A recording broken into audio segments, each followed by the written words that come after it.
So ayan po mga ka-GM, dito sa Ford Ranger na ginawa natin, nagpalit tayo ng engine support. Yan, dito sa front right side yan, bago na yung nakakabit. Madali lang naman siyang palitan. Yun, may bolt siya dyan sa taas, sa ilalim. Ito, papakita ko sa inyo yung yung pinagpalitan natin. Kasi sira na siya. Pag sira kasi yan, pagka nagsiship ka ng cambio o kaya reverse, ganun, bali maalog yung makina. Tapos pagka umaandar siya, maalog. Kasi nga putol na yung rubber niya. Ito yung luma natin. Yan.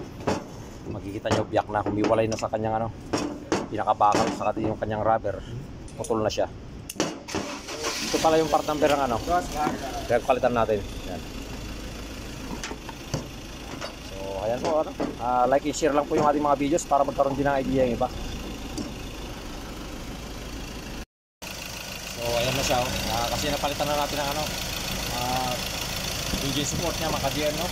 Dito sa front right. Kaya natin yung isa lang, kasi yung isa buo pa dito, sa kabila rito buo yung niya. Yan, hindi na mabibrate yung kanyang makina. Kasi nga napalitan na natin ang engine support sa itong Ford Ranger.